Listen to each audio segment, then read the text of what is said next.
में किसानों पर हुए लाठीचार्ज के विरोध में विपक्षी दलों ने मनोहर सरकार को जमकर घेरा है। कांग्रेस ने बीजेपी को किसान विरोधी करार दिया है, तो वहीं इनेलो नेता अभय चौटाला ने कार्रवाई को बेहद निंदनीय और कायरतापूर्ण बताया है।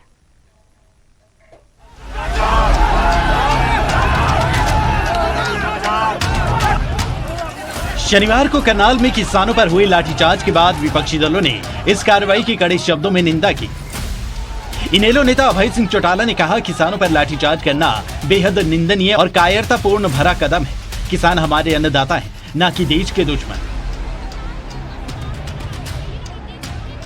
हरियाणा के पूर्व सीएम और नेता प्रतिपक्ष भूपेंद्र सिंह हुड्डा ने ट्वीट कर लिखा, करनाल में किसानों पर हुआ लाठीचार्ज न सिर्फ अलोकतांत्रिक है बल्कि अमानवीय भी है।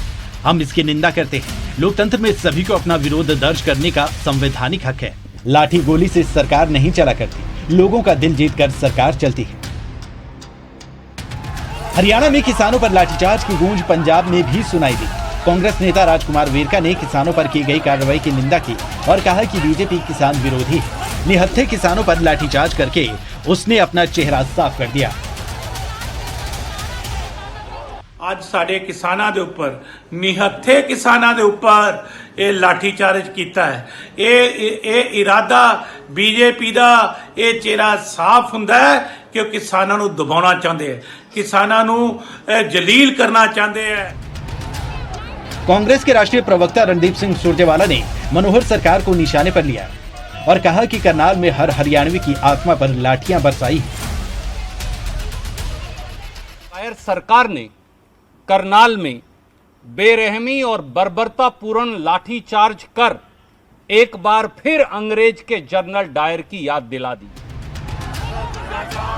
विपक्ष ने हरियाणा सरकार को घेरा तो सत्ता पक्ष की ओर से भी जवाब आना लाजिमी था। अगर वो उन्होंने कोई प्रदर्शन करना था शांतिपूर्वक करते, कहीं कोई आपत्ति नहीं थी। पहले उनकी और एक समय में हमारी उनकी अंडरस्टैंडिंग बनी थी कि शांतिपूर्वक प्रदर्शन करेंगे, लेकिन उस शांतिपूर्वक प्रदर्शन में अगर वो पुलिस के ऊपर पत्थर मारते हैं, हाईवे को जाम करते हैं, तो लॉ एंड ऑर्डर को मेंटेन करने के लिए पुलिस को भी कुछ काम करना होगा। किसानों के बहाने एक बार फिर हरियाणा की राजनीति गर्मा गई है। विपक्ष ने मनोहर सरकार को न सिर्फ घेरा बल्कि किसानों का भी खुलकर समर्थन किया।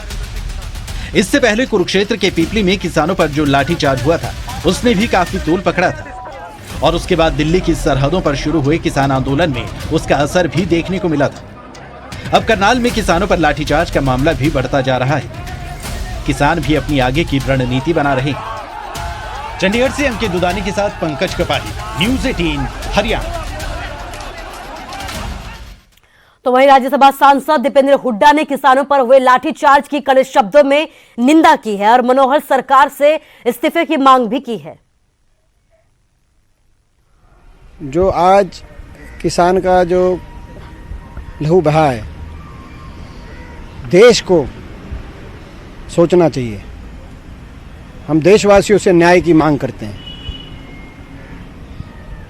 निहत्थे शांति प्रिय आंदोलन में 10 महीने से बैठे किसानों के ऊपर अगर इस बर्बरता से पुलिस बल का प्रयोग किया जाएगा इस देश में, तो कहाँ संविधान है, कहाँ लोकतंत्र है। आज लोकतंत्र की हत्या हरियाणा के अंदर हुई है। आज इस हरियाणा सरकार, खट्टर और दुष्यंत सरकार, आज जो भी नैतिक अधिकार इनका सत्ता में रहने का था वो आज सारा धराशायी हो गया। इनके पास कोई अधिकार नहीं बचता। इनको इस्तीफा दे देना चाहिए तुरंत और देशवासियों को सोचना चाहिए। हम देशवासियों से न्याय की गुहार करते हैं। जिस प्रकार से एक अधिकारी ने खुलेआम, जब वो शांति से बैठे थे किसान, उस समय कहा कि देखते ही सर पे लठ मारो, क्या ये किसी अपने दूसरे देशवासी के लिए किसी और को कहने का अधिकार है? और उधर हिमाचल के सोलन में किसान नेता राकेश टिकैत के कार्यक्रम में हंगामा हो गया। टिकैत और 2 युवकों के बीच यहां पर जमकर बहस हुई है। युवकों ने गाड़ी तक तोड़ने की यहां पर धमकी दे डाली। आखिर पूरे विवाद की वजह क्या रही, इस रिपोर्ट के जरिए देखिए।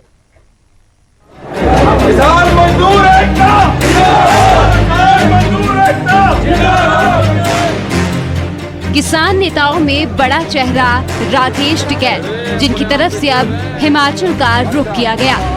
जैसे ही राकेश टिकैत सोनल के कार्यक्रम में पहुंचे तो यहाँ जबरदस्त हंगामा खड़ा हो गया। एक तरफ दो नौजवान और दूसरी तरफ राकेश टिकैत, तकरार शुरू हो गई।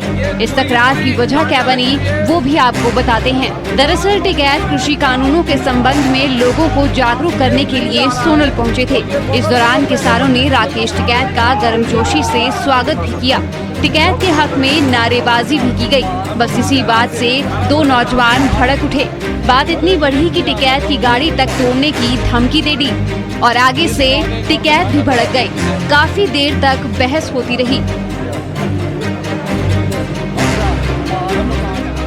जिक्रयोग है कि राकेश टिकैत कृषि कानूनों के मसले पर ही हिमाचल पहुंचे हुए थे और हिमाचल के बागबानों के बहाने जयराम ठाकुर सरकार समेत केंद्र को निशाने पर लिया और कृषि कानूनों को लेकर समर्थन जुटाने की कोशिश की। सोनल से कीर्ति कौशल के साथ ब्यूरो रिपोर्ट, न्यूज़ 18।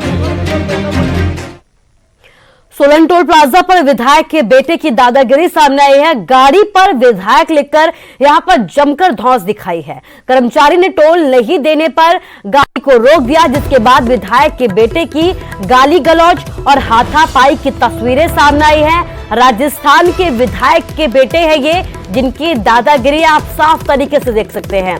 सोलन पहुंचे थे और यहां पर मारपीट करते हुए नजर आए हैं, दादागिरी दिखाते हुए नजर आए हैं। राजस्थान के विधायक के बेटे हैं और यहाँ पर आप देख सकते हैं कि किस तरीके से धौंस जमा रहे हैं अपने विधायक बेटे होने का।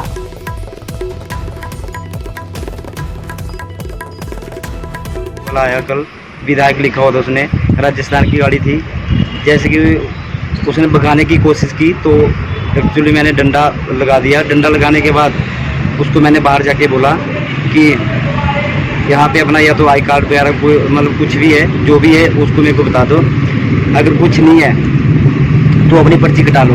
फिर उसने उसके बाद गाली गलौज करने की कोशिश की। बहुत मेरे को माँ, जैसे कि मतलब मान लो माँ बहन की गालियाँ दी। माँ बहन की गालियाँ दे के वो उसके बाद मैं अंदर चला गया दोबारा से।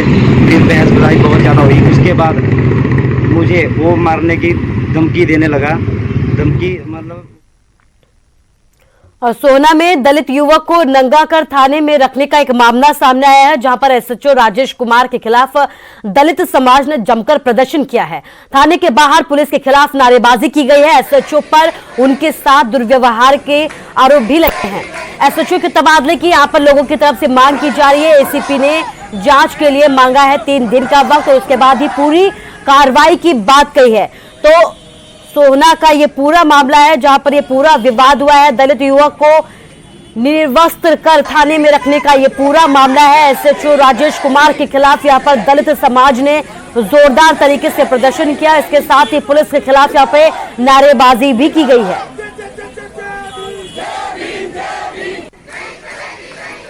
झगड़े में दो पार्टियों में जब गुस्सा शांत हुआ दूसरे दिन, तो वो थाने में आए। पहले दिन उन्होंने गुस्से में एप्लीकेशन दे दी एक दूसरे के खिलाफ, लेकिन जैसे ही गुस्सा शांत हुआ वो थाने में आए।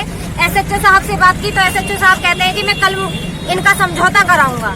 दूसरे दिन 3 बजे आ जाना। हम 3 बजे आए तो दूसरे दिन पूरा दिन उन्होंने खपा दिया। फिर हम 25 तारीख को दोनों पार्टियां आई कि इनका समझौता करा देंगे।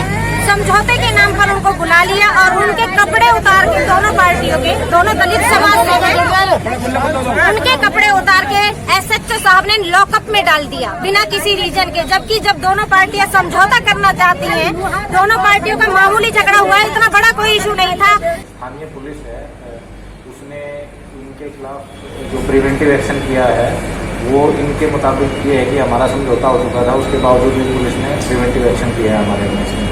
तो उससे ये सेटिस्फाइड नहीं है लोग और ये चाहते हैं कि उसमें अगर कोई पुलिस वाला दोषी है तो उसके खिलाफ कार्रवाई की जाए। तो उसका जो है ये ज्ञापन अभी